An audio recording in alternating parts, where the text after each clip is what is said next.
오늘 하나님께서 우리에게 주시는 말씀입니다. 마태복음 4장 17절 말씀, 마태복음 4장 17절 말씀 봉독에 올리겠습니다.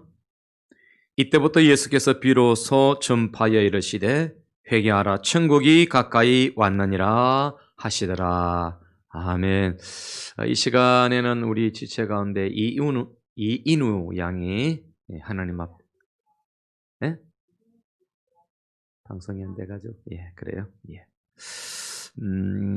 자, 우리가 이 코로나19 시대를 맞이해가지고 예배를 드리는 것, 정말 부담이 될 수 있지만은 이 자리에 나오신 여러분들 주님의 이름으로 축복합니다. 우리 옆에 분들 보고 목례로 한번 축복합시다. 감사합니다. 올해 특별히 이제 2월부터 코로나가 시작되지 않았습니까? 그죠?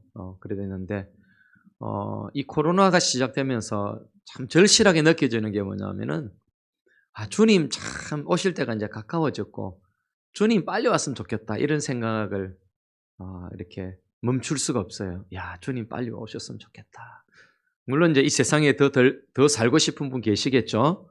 주님 오시면은, 주님이 오시는 그 세상은 비교할 수 없는 줄로 믿습니다. 이 세상이 아무리 좋다 할지라도 여러분 천국과 비교할 수 없습니다. 그래서 주님이 오시는 것을 우리가 고대하고 주님 오실 것을 소망하고 살아가시기를 주의 이름으로 축원합니다.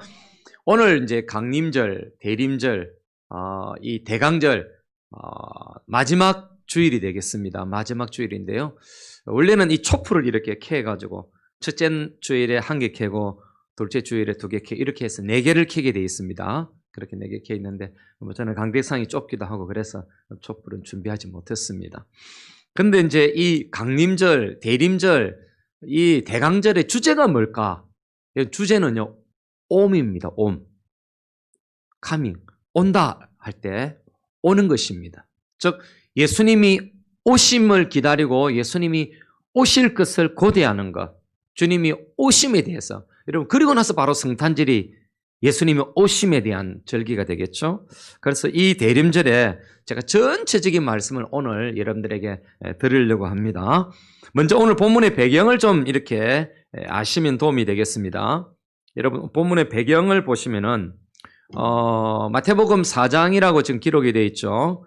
마태복음을 중심으로 예수님의 생애를 전체를 이렇게 아우른다면 이렇습니다. 마태복음 1장이요 서론이 됩니다.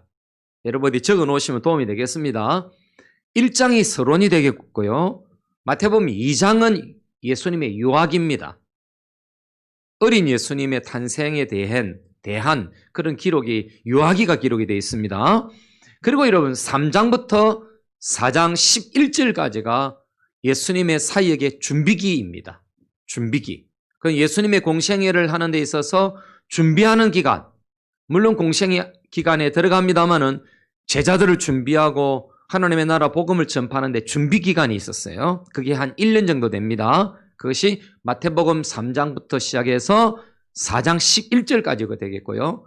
그 다음에 여러분 마태복음 4장 12절부터 마태복음 13장까지가 예수님의 전성기라고 볼 수 있습니다. 예수님의 사역의 아주 전성기. 이때에 여러분 이적들을 많이 행하시고 그렇죠.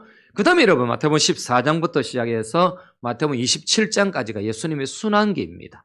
예수님의 고난이 시작됩니다. 우리가 예수님의 고난이라면은 바로 십자가를 지시기 전에 고난 주간만 고난으로 생각하는데 실제로는 예수님의 3년에 거의 3년 기간에 1년 정도는 예수님의 순환이 시작이 됐다고 볼 수 있습니다. 그래서 예수님의 사역이 가버나움 갈릴리 사역에서 벗어나서 이제 다른 이방 지역도 가기도 하고 여러 지역을 다니는 것을 보게 됩니다. 그래서 이게 순환기가 되겠고요. 그리고 마태복음 28장이 부활기입니다. 예수님의 부활에 대한 기록이 되겠고요. 물론 사도행전까지도 예수님의 부활에 대해서 연관성이 있다 이렇게 볼 수 있습니다. 자, 그렇다면 오늘 본문에 여러분 본문을 보시면은 4장 12절에 예수께서 요한이 잡혔음을 들으시고 갈릴리로 물러가셨다가 여러분 나사렛을 떠나 이렇게 이제 본문이 등장을 하고 있고 17절에 오늘 읽은 본문에 비로소 전파하기 이르시되 즉 갈릴리에서 이제 복음을 전파하기 시작했다는 겁니다. 여러분 거기에 눈여겨볼 만한 게 12절에 요한이 잡혔다라고 되어 있죠. 즉 요한이 잡혔는 그 기간 동안에 예수님의 사역은 전성기에 들어갔다는 거예요. 그 세례 요한이 예수님이 십자가에 못 박히기 전에 뭐 1년에서 6개월, 거의 한 6개월 정도 차이를 두고 있습니다만은 예수님의 고난하고 연관성이 있죠. 그런데 예수님의 전성기에 이 세례 요한은 감옥에 들어갔다 이 말입니다. 잡혀 들어갔다 이 말입니다. 자, 그런데 보십시오. 이 예수님의 사역에 있어서 이제 이 전성기에 접어들면서 예수님이 첫 번째 외친 이 설교가 대단히 중요하지 않겠습니까? 대단히 중요하거든요. 그런데 그 첫 번째 설교가 입을 열어서 주님이 말씀하시는데 회개하라, 천국이 가까웠다 이렇게 말씀하신 겁니다. 여러분 여기에 천국이 가까이 왔다라고 하는 것은요 천당을 말하는 게 아닙니다. 우리가 죽어서 가는 천당을 말하는 것 아니에요. 낙원을 말하는 것 아니고 이 땅에 하나님의 나라가 왔다라는 거예요. 예수님을 통해서 하나님의 나라가 이 땅에서 시작이 되어졌다는 겁니다. 그래서 이 메시지는 대단히 중요한 메시지가 되겠습니다. 그래서 하나님의 나라가 시작이 되어졌다. 이게 오늘 본문에 있어서 대단히 중요한 메시지라고 볼 수가 있습니다. 자, 그러면은 하나님의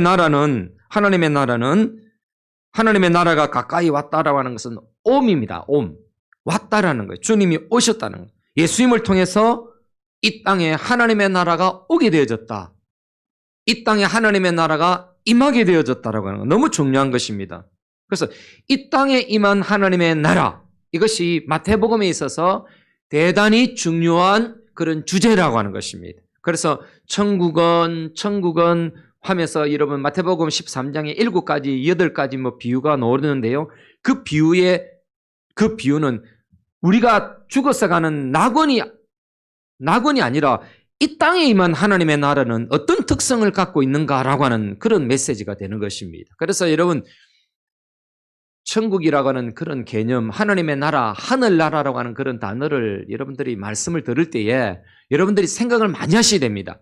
이것이 죽어서 가는 낙원을 말하는 것인지, 이것이 이 땅에 임한 하나님의 나라를 말하는 것인지, 또는 새하늘과 새 땅에서 맞이하게 될 하나님의 나라를 말씀하시는지를 여러분 기억할 필요가 있는 것입니다. 자, 그러면 이 땅에 임한 하나님의 나라는 하늘에만 존재할 것 같은 하나님의 나라가 이 땅에 임했다는 것입니다.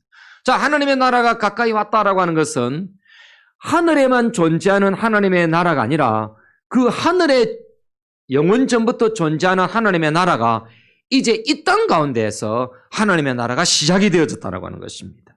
자, 여러분, 그래서 예수님은 가시는 데마다 입을 열어서 외치시고 증거하신 말씀이 뭐냐면 하나님의 나라입니다. 하나님의 나라. 하나님의 나라. 너희들이 나를 믿고 복받아라. 너희들이 나를 믿고 남을 입어라. 이런 메시지보다는 그건 아주 그냥 부차적인 거예요. 부수적인 거예요.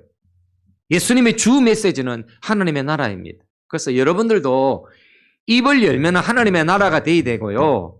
꿈이 뭐냐?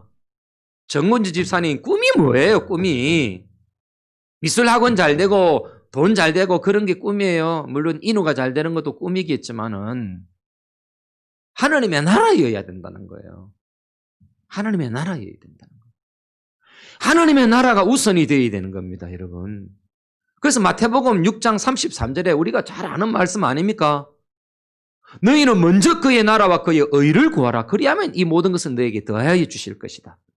근데 우리는 목적이 뒤에 더하여 주신 이것만 관심 갖고 있어요.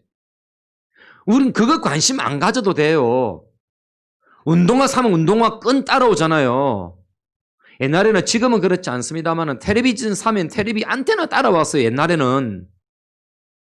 안테나가 뭐 욕심이 아니에요. 우리의 관심은 텔레비전 아니겠어요?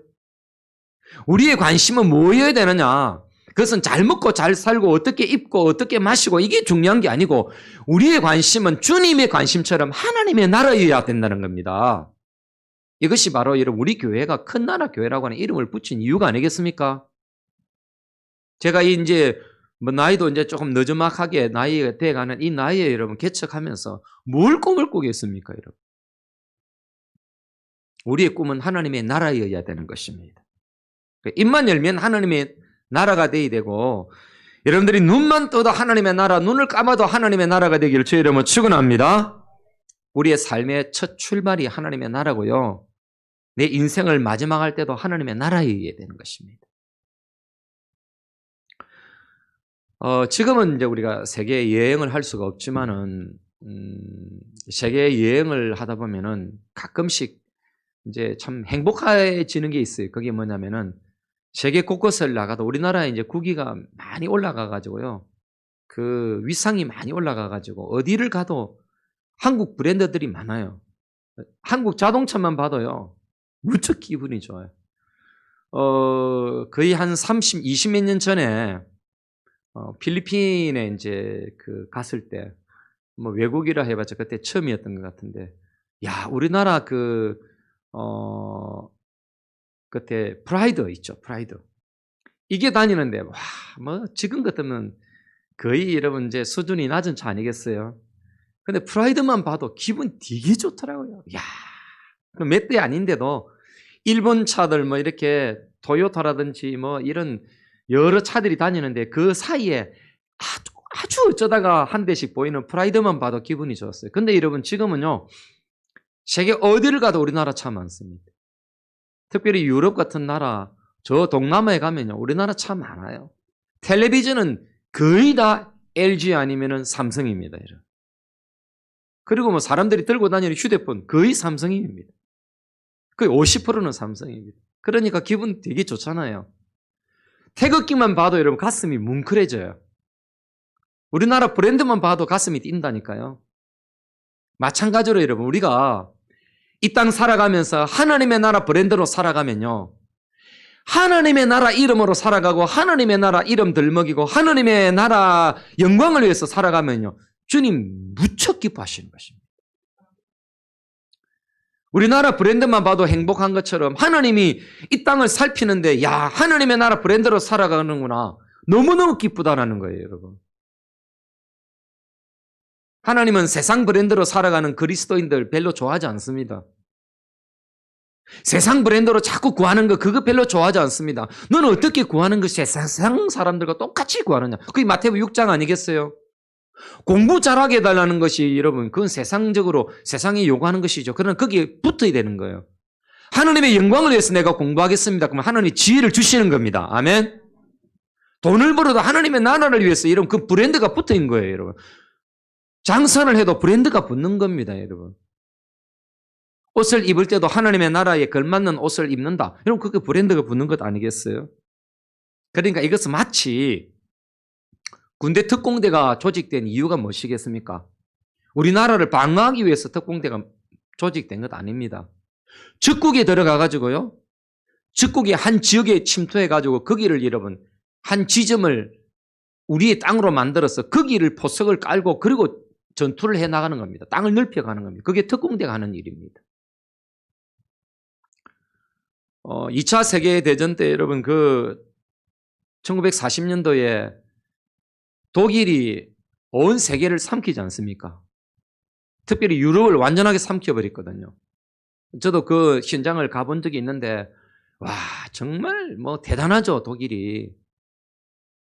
그런데 여러분, 그 유럽을 다 삼켜갈 때에 연합군이 만들어지잖아요. 그 연합군이 치고 들어갈 데가 없는 거예요. 어떻게 상륙을 해서 상륙 지점을 만들어서 반격을 시작하고 잃어버렸던 땅을 찾을까 고민하다가 이런 프랑스 노르망디를 택하게 됩니다. 이 노르망디는 거의 방어가 허술한 지역이에요. 이곳에 적들이 쳐들어오겠나 싶을 정도로 독일인들이 그렇게 크게 방대하지 않는 곳입니다.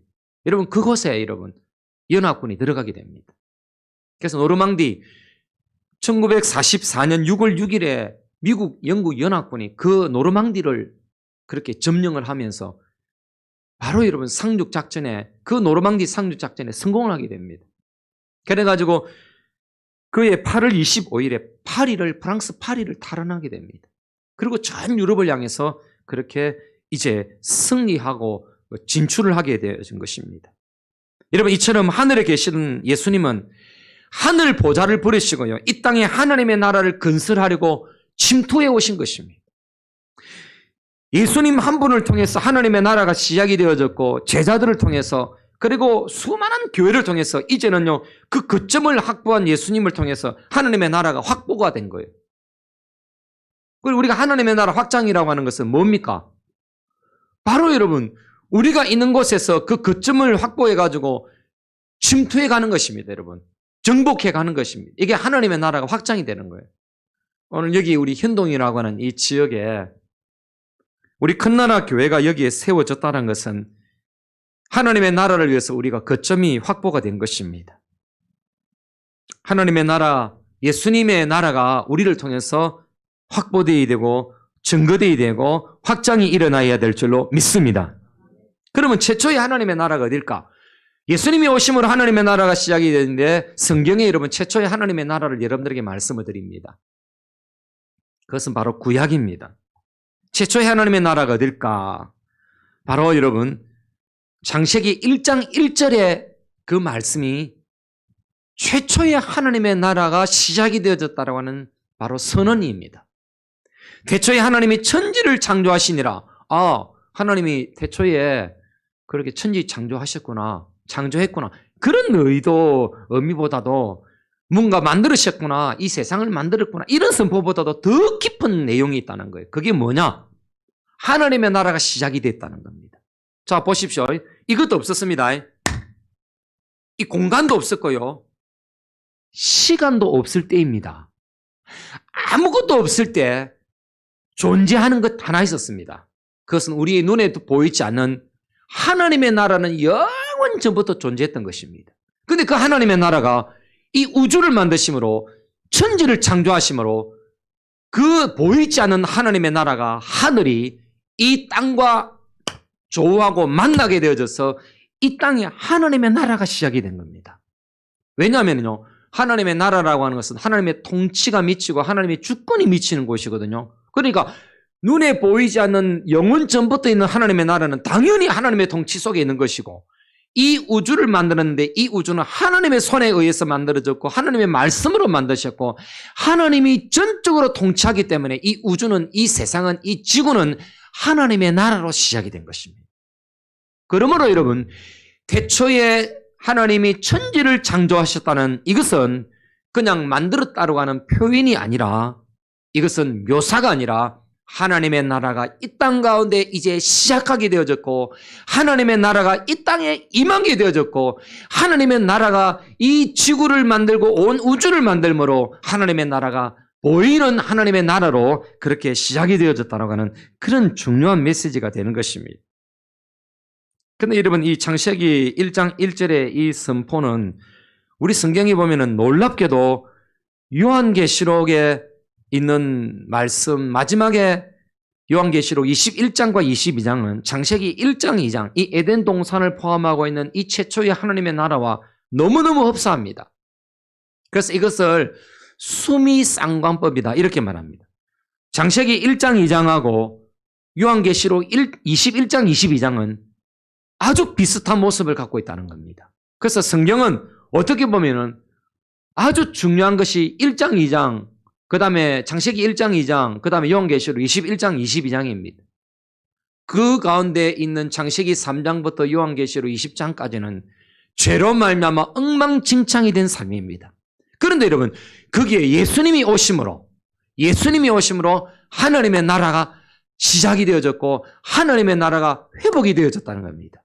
그러므로 여러분, 이것은 너무너무 중요한 것입니다. 이 창세기 3장부터 요한계시록 20장 안에는요, 하나님이 그 백성을 구속하고 싶고 백성을 구원하고자 하는 그런 놀라운 계획들이 있는데, 그 많은 사람들 중에 이런 특별한 사람들이 있었습니다. 다윗 같은 사람들, 아브라함과 같은 사람들 있죠. 이 아브라함과 다윗 같은 사람들은 하나님의 나라가 이 땅에 임한 하나의 증거고, 하나님의 나라를 임한 것을 경험했고, 그 하나님의 나라를 위해서 그들은 부름을 받았고 하나님의 나라 건설, 이스라엘이라는 나라를 만들게 되어졌고 그 출발이 되어진 것입니다. 그것을 여러분, 우리는 그 구속을 바라보고 하나님의 나라가 이들 가운데서 모델이 되어졌고 이들 가운데 본이 되어진 이것을 우리는 구속사라고 말합니다. 온 인류가 엉망진창의 삶 가운데 있지만은 하나님이 구원하고자 하는 그런 계획들을 가지고 아브라함을 부르시고 그 다음에 여러분 다윗을 불러서 나라를 세우게 되어지고 나라가 출발되어진 것은 하나님의 나라가 출발되어지는 하나의 모델이 되어졌다는 겁니다. 그러나 그것은 온전하지 않았습니다. 온전한 나라는 바로 예수님이 오심으로 온전한 하나님의 나라가 시작이 되어졌다라고 하는 사실입니다. 여러분 이 땅은 순백으로 시작이 되었습니다. 깨끗함으로 시작되었습니다. 그러나 죄악이 들어옴으로 인해서 이 땅은 얼룩지고 엉망진창의 삶이 되어졌지만 예수님을 통해서 다시금 이 추한 세상은 죄악으로 얼룩진 이 세상은 여러분 하나님의 나라로 그 죄가 물러가게 되어지고 의로운 세상이 되어졌다고 하는 것입니다. 여러분 이것이 구속사이고 이 구속사의 중요한 것은 구원입니다. 그래서 우리가 구원받았다라고 말할 때 내가 지옥 갈 내가 천국 가게 되어졌다는 이것도 구원입니다만은 여러분 더 넓게는 모든 것이 제자리로 돌아가는 것이 구원입니다. 어디로 말합니까? 창세기 1장 2장으로 돌아가서 완벽한 세상 순백으로 있었던 깨끗한 세상으로 돌아가는 이것이 구원입니다. 그래서 예수님 오셔가지고 여러분 이런 거 있죠? 제자리로 돌아가는 일들을 많이 하셨다니까요. 그게 뭡니까 여러분? 몸이 불편하신 분들, 아픈 사람들, 죽었던 사람들을 여러분 살리고 그들을 낫게 할 때 어떤 단어를 사용한지 압니까? 구원이라고 하는 단어를 사용했습니다. 구원. 그것은 우리의 영혼이 구원받았다 이런 뜻도 들어가겠습니다만 우리의 육신이 원래의 자리로 돌아갔다는 거, 원래의 자리로. 그러므로 여러분 우리가 원래의 자리로 돌아가는 것 있죠? 본래의 모습으로 돌아가는 것, 원래의 깨끗한 모습으로, 원래의 의로운 모습으로 돌아가고 원래의 완벽한 모습으로 돌아가는 것, 이게 여러분 구원이라고 하는 사실이에요. 그러면 이 구원은 이제는 창세기 1장 2장으로 우리는 돌아갈 수 없어요. 시간적으로. 이제 요한계시록 21장과 22장에 우리는 거기에서 완전한 구원을 경험하게 될 것입니다. 아멘입니까? 이 아멘이 좀 많이 오늘 어제 너무 많이 일을 하셨는지 너무 중요한 말씀을 드립니다. 성경에서 이것 빼고 나면 여러분 성경은 여러분 어떻게 보면 너무 거푸집이에요. 이건 제일 중요한 말씀입니다. 제가 설립 예배를 드리고 나서 이 대강절 주간 성탄절을 앞두고 이 메시지를 전하는 것은 의도가 있는 거예요. 의미가 있는 거예요. 여러분. 하나님의 나라의 시작과 하나님의 나라의 끝, 하나님의 나라는 온전하게 그리스도를 통해서 완성되어지고 그리스도를 통해서 구원이 일어난다는 것. 근데 이 구원은 우리의 모든 것이 완벽하게 그렇게 돌아가게 되는 그런 은혜가 우리에게 있을 거라고 하는 것입니다. 여러분 이것이 이런 하나님의 우리의 소망, 우리의 비전이 어디에 녹아 있느냐 하면은 주기도문 속에 녹아 있습니다. 이런 나라가 오기를 우리가 늘 고대하고 기도하는 이것이 어디에 포함되어 있느냐? 주기도문 속에 있는 거예요. 그래서 주기도문은 여러분 주문을 외우듯이 예배의 마지막에 붙이는 그게 주기도문 아니에요, 여러분. 예배가 끝났구나, 땡, 그것을 알리는 그런 게 주기도문 아니에요. 주기도문은 바로 하나님의 나라를 소망하고 하나님의 나라에 영광을 올려드리는 기도이고 삶이고 그것은 성령과 같은 거예요. 그래서 여러분 주기도문은 우리의 삶에 중요한 중요한 기초가 되어져야 되고 전부가 되어져야 됩니다. 그래서 우리 교회의 비전이 뭡니까? 주기도문적인 삶을 사는 교회 아닙니까? 그러면 주기도문 속에는 주기도문은 어떻게 시작을 하고 있을까요? 오늘 제가 주기도문을 간단하게 여러분들에게 말씀을 드리려고 합니다. 주기도문은 여러분 하늘에 계신 우리 아버지여라고 시작하지 않습니까? 그죠? 하늘에 계신 우리 아버지여 이렇게 시작합니다. 주님이 가르쳐 주신 기도는 하늘에 계신 아버지를 찾고 있습니다. 온 땅을 지배하는 하늘의 아버지. 이게 여러분 주기도문의 제일 중요한 첫 번째 모습입니다. 하늘에 계신 우리 아버지. 우리의 소망은 이 땅의 하나님이 아닙니다, 여러분. 이 땅의 것을 요구하고 이 땅의 것을 갈망하고 이 땅에서 뭔가 이루어지기를 바라는 그런 하나님이 아닙니다. 우리는 하나님을 믿는다고 하지만은 이 땅의 하나님이 내지는 이 땅에서 나에게 협조해 주는 그런 하나님으로 많이 찾습니다. 그래서 하늘에 계신 우리 아버지, 온 우주를 창조하시고 온 우주를 관할하시고 통치하시는, 그래서 하늘에 계신 그 하나님의 모든 통치가 이 땅에 임하기를 바라는 그런 마음으로 하늘의 아버지, 그런 하나님을 구해야 되지. 여러분, 이 땅에서 하나님을 찾는데 내가 일 저지르고 하나님 찾으면서 이거 좀 해결해 주십시오, 이게 하나님 찾는 것, 이건 잘못 찾은 거예요. 우리의 신앙이 여러분, 어떤 문제가 터져가지고 그 문제 해결해 달라는 그런 여러분, 그런 하나님으로 찾으면 안 됩니다. 내가 돈 없다고 하나님 찾고 그런 건 아닙니다. 물론 돈 없다고 하나님 찾겠죠.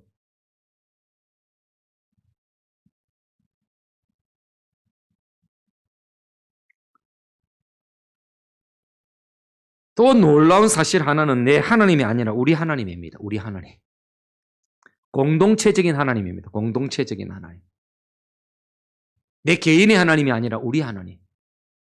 우리 큰 나라 교회 하나님. 눈에 보이지 않는 이 온 우주에 그런 눈에 보이지 않는 그런 교회의 하나님. 우리 하나님이십니다. 교회는 하나된 공동체 속에서 우리 하나님을 만나는 것이 여러분 교회입니다. 내 한 사람의 교회가 아니라 우리 모두의 교회인 것입니다. 하나님과 관련된 세 가지를 제가 말씀을 드리겠는데요. 첫째는 이 주기도문 속에 하나님과 관련된 게 세 가지 있고 사람과 관련된 게 세 가지 있는데 오늘은 세 가지 하나님과 관련된 것 말씀드립니다. 첫째는요, 이름이 거룩히 여김을 받으시는 것입니다. 하나님은 하늘에서 이름을 거룩히 여김을 받았거든요. 여러분, 눈에 보이지 않는 하늘에서 하나님은 거룩히 여김을 받으신 분입니다. 그런데 여러분, 우리가 잘 아는 것처럼 타락한 천사가 만들어지잖아요. 마귀가 만들어지고 그 쫄병 천사들이 여러분 귀신들이죠. 그 마귀는 어떻게 여러분 어떻습니까? 그 하나님의 거룩과 하나님의 의미 앞에서 도전하다가 거룩한 자리에서 박탈당하지 않습니까? 하나님의 나라는, 천상의 하나님의 나라는 하나님과 또 그를 섬기는 천사들이 있는 그 영들이 있는 그 하늘나라는 거룩한 나라입니다. 거룩한 나라입니다. 그런데 그 거룩한 나라에서 죄가 들어오고 그 사단이 그 천사가 여러분 하나님을 거역하니까 그 거룩한 자리에 있을 수 없으니까 여러분 떨어지는 것입니다. 거룩한 자리에서 박탈당한 것입니다. 이처럼 하나님은 하늘에서 거룩히 여김을 받고 있는 것입니다. 그 하나님의 이름이 이 땅에서도 거룩히 여김을 받기를 원하는 것이 주기도문의 첫 번째 기도인 것입니다. 어떻게 말입니까? 우리가 하나님의 이름이 거룩히 여김을 받으시옵소서라고 기도하는데 어떻게 말입니까? 방법을 누가 물으신다면 그 답은 이것입니다. 바로 하나님의 백성으로 인하여 거룩히 여김을 받는 것입니다. 아멘입니까?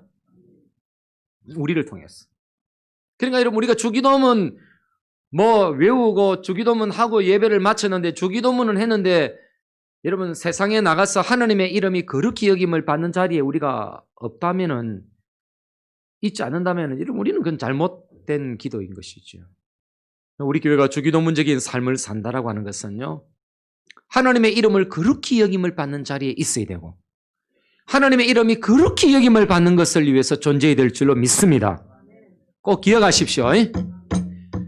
그냥 가슴에 확 박아버리십시오. 교회에서 여러분 시험 드는 게 뭡니까 여러분? 내가 살아있어서 그래. 내가. 가장 무서운 마귀가 무슨 마귀인 줄 아시죠? 무슨 마귀입니까? 돈 마귀입니까? 아니에요. 섭섭마귀입니다. 섭섭마귀. 왜 섭섭해집니까? 내가 살아있어서 그래요. 하나님의 이름이 거룩히 여김을 받는데 내 자신이 아무것도 아니라고 생각하고 하늘의 미라처럼 죽어주고 여러분, 그러면은 그건 자존심 상하고 섭섭할 것 없어요.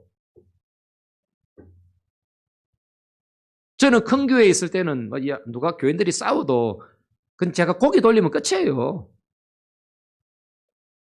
적은 교회는요, 누가 한 사람만 끼치만 해도 여러분, 온 교회가 여러분 뒤집어집니다. 큰 교회는 바다에 돌 한 개 던지는 것 같아요. 그 여울이 얼마 가장 영향이 없습니다. 그러나 작은 교회는 마치 대야에다가 돌 한 개 탁 던지는 것처럼 다 뒤집어 버립니다. 그러니까 항상 작은 교회는 조심해야 됩니다. 어떻게 조심해야 되느냐? 내 이름이 아니라 하나님의 이름 때문에. 제일 시험받을 수 있는 존재가 누구겠습니까? 대상이. 목사 아니겠어요? 아니, 목사님 저 사람은 챙기고 나는 여러분 그렇게 시작이 되면 이제 설교 은혜 안 되는 겁니다. 아, 목사님 저분이 훨씬 더 약해서 그런가 보다 이렇게 생각해야 되는 겁니다. 건강하지 않는 사람들은요, 자기 중심입니다. 제가 목회해 보니까 오랫동안 목회하면서 20대 초반부터 사역하기 시작해서 지금까지 오면서요, 교회 안에서 건강하지 않으면요, 자기 중심이 됩니다. 건강한 사람은 절대로 자기 중심 아닙니다. 남 중심입니다. 남을 고려합니다.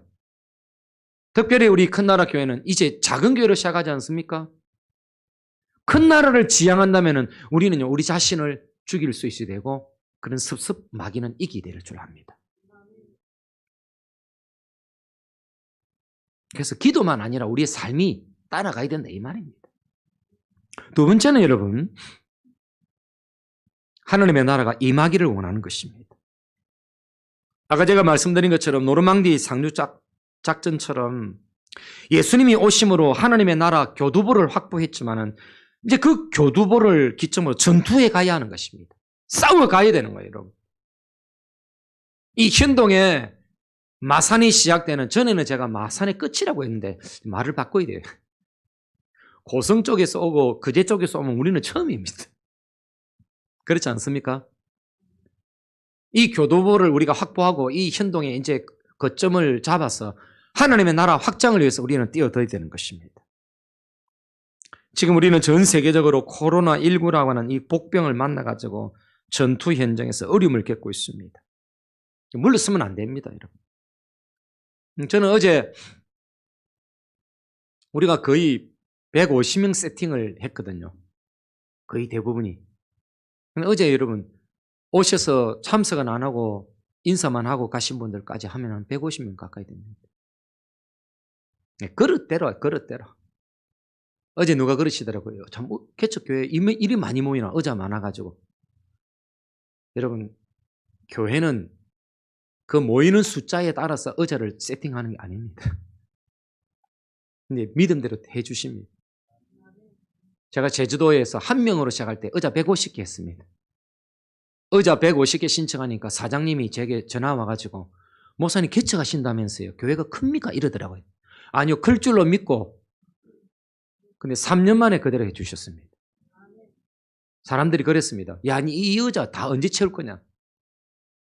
오늘 예배 마치고 나면 다 의자 하나씩 잡고 기도하십시오.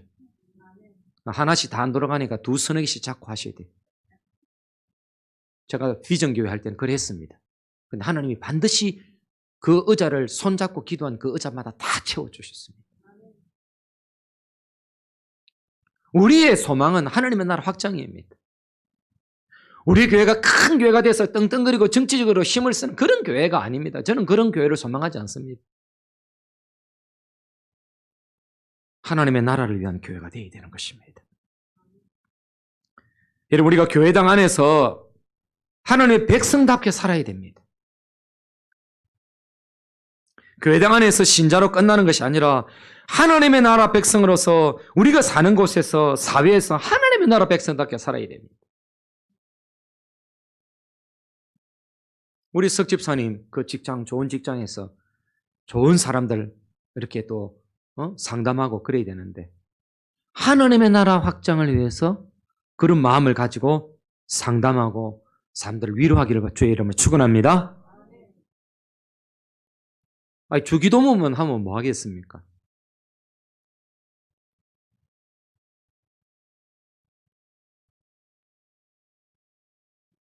그래서 이제는 한번 따라해 보십시오. 모이는 교회에서 흩어지는 교회가 되어야 됩니다. 이게 무슨 말이냐면요. 교회는 컴 구조가 아니라요. 고 구조가 되어야 돼요. 세상으로 가야 돼요. 모이는 것으로 끝나는 것이 아니라 가야 돼요. 우리 이 집사님 남편이 대상이야. 하나님의 나라 확장의 대상이야, 대상. 아이고, 저 왼수. 이게 아니라니까. 어? 어? 복음에 대한 하나님의 나라의 확장의 대상이라니까요. 그걸 넘어서야 돼요. 주기도문 따로, 넘어야 될 거 따로, 그러면 안 되는 거죠. 여러분, 이런 구도를 가진 교회를 여러분, 선교적 교회라고 합니다. 미셔널 처치라고 말하는 것입니다. 우리 큰나라 교회가 선교적 교회가 되기를 주의 이름으로 축원합니다. 그래서 디모데후서 2장 2절을 꼭 외우세요. 또 내가 많은 증인 앞에서 내게 들은 말을 충성된 사람들에게 부탁하라. 그들이 또 다른 사람들을 가르칠 수 있으리라. 그렇게 말씀하셨다고요. 여러분 기억하십시오. 하나님은 우리를 통해서 하나님의 나라가 임하기를 원하십니다. 우리 교회가 성장하면 이제 많이 도와야 됩니다. 저는 벌써부터 그런 꿈을 갖고 있습니다. 개척교회 많이 도와야 됩니다. 이제 우리 교회가 온전하게 일어서게 되면요. 1년에 한 번 정도는 개척교회를 위해서 우리가 섬기는 기회를 삼아야 되고요.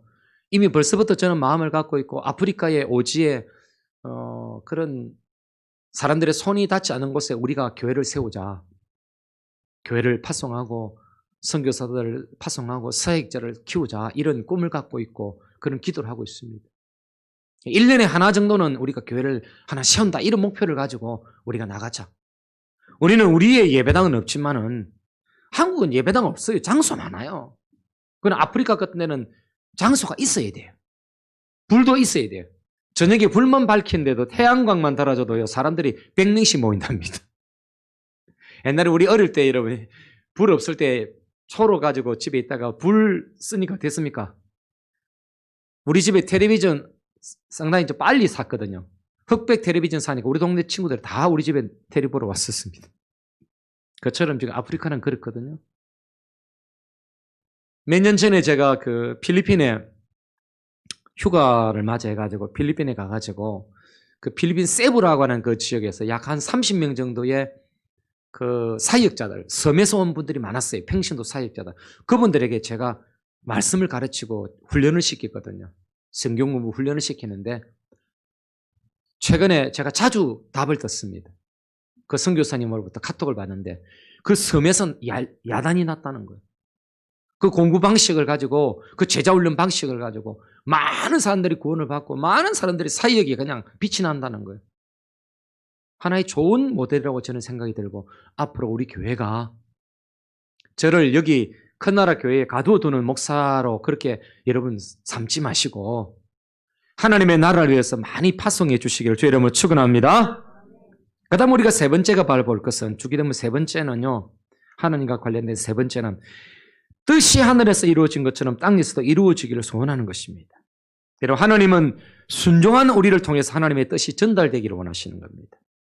하나님의 뜻은 100% 눈에 보이지는 하늘에서 이루어졌고 다 성취되고 하나님의 뜻은 그대로 통했거든요. 그런데 이 땅에서 하나님의 뜻은 어떻게 통할 것인가? 그것은 바로 하나님의 백성을 통해서 하나님의 뜻이 이 땅에서 통하게 되어 있는 겁니다. 우리가 하나님의 뜻을 이루어드리지 않으면 하나님의 뜻이 통할 수가 없는 겁니다. 여러분들이 하나님의 뜻을 전달하는 통로가 되기를 주의 이름으로 축원합니다. 꼭 그렇게 하셔야 되는 것입니다. 우리 교회는 여러분 큰 나라라고 하는 이름 정말 잘 짓지 않나요? 정말 하나님 우리에게 좋은 이름을 주신 것 같아요. 네? 이 큰 나라는 하나님의 나라입니다. 누가 그러더라고요. 이 한나라당과 관계 있나 그러더라고요. 한나라당 관계 없습니다. 어제 우리 동기들끼리 모여가지고 우리 동기들 가운데는 나라라고 하는 이름 교회가 있거든요. 나라교회. 그 나라도 하나님의 나라를 생각하고 나라교회를 지었어요. 그 다음에 제가 큰 나라입니다.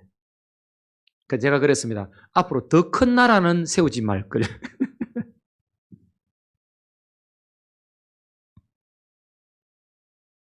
그러면 여러분 우리를 통해서 하나님의 나라가 하나님의 뜻이 이루어지기를 원하는 그런 나라를 우리가 갈망한다면은 하나님의 나라가 이 땅에 왔으면은 이 땅에 오므로 하나님의 나라가 시작이 되었다면 우리는 어떻게 살아야 합니까?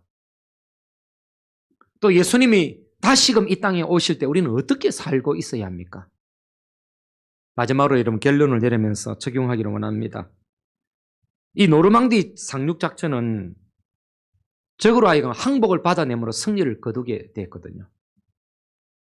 하나님의 나라가 임하고 그것을 받아들이고 하나님의 나라로 산다는 것은 어떤 의미가 있을까요? 바로 회개한다는 의미입니다. 회개한다는 것. 회개해야만이 여러분 주님이 우리 가운데 거점을 마련하고 하나님의 나라를 시작할 수 있는 것입니다. 항복하는 것입니다. 하나님께 항복하는 것. 회개는 하나님께 항복하는 것입니다. 옛날에 왕들이 여러분 나라를 정복해 갈 때 그 나라 왕들을 정복해 갈 때 그 땅을 정복해 갈 때 왕들을 이렇게 항복을 받습니다. 항복을 받아요. 여러분 예수님이 이 땅에 오실 때 우리가 할 일은 회개하는 겁니다. 항복하는 겁니다. 항복하는 것. 통치를 거부하면 죽이는 것 아니겠습니까? 왕들의 세계에서. 우리 주님이 왕으로 우리 가운데 오실 때 우리는 반드시 항복해야 되는 것입니다. 항복해야. 하늘에서 밀고 내려온 하나님의 나라에 항복하고 사는 자, 이것이 우리의 삶인 것입니다. 내 뜻과 내 의지를 내려놓는 것입니다. 이게 쉬운 거 아니겠죠? 이게요, 여유가 있으면 내 의지와 내 뜻대로 살아갑니다. 거기에 조금 하나님 앞에 조금 이렇게 좀 일본 말인데 키마이도 좀 쓰고 내가 여유가 없을 때는 하나님도 잊어버립니다.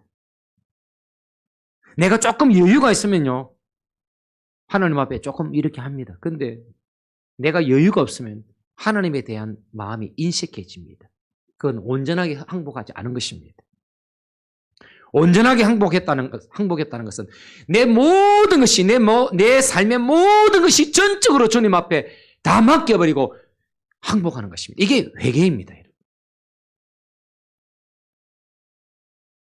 우리의 모든 것이 점령당해야 될 줄로 믿습니다.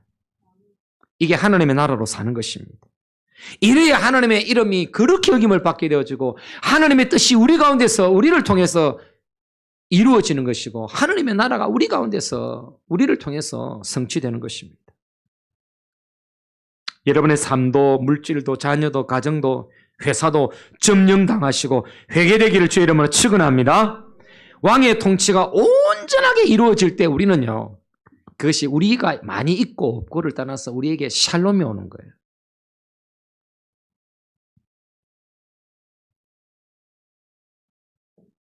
여러분들이 많이 가지면 샬롬이 옵니까? 네? 이 집사님 많이 가지면 샬롬일 것 같아요? 아니에요. 전적으로 주님이 내 삶을 통치할 때 샬롬이 오는 것입니다. 내 삶의 모든 것이 주님이 다스릴 때 그 통치가 이루어질 때 샬롬이 오는 거예요. 이 대강절, 대림절, 강림절은 오매 절기라고 말씀드렸습니다. 성탄절은 오신절기입니다. 왕이 내 삶에 오시려면 내 삶의 모든 것이 점령당해야 되는 것입니다. 오늘 우리 큰나라 교회 모든 성도들이 주의 말씀 가운데 주님이 오심 가운데 회개하라 회개하라 천국이 가까웠다는 이 말씀 앞에 다 점령당하시고 회개되기를 바라고 여러분들이 주 앞에서 손을 바짝 드시고 주님 저는 졌습니다. 저의 모든 것을 다스려 주십시오라고 항복을 선언하는 그런 날이 되시기를 그래서 주의 살롬을 경험하시기를 주의 이름으로 축원합니다.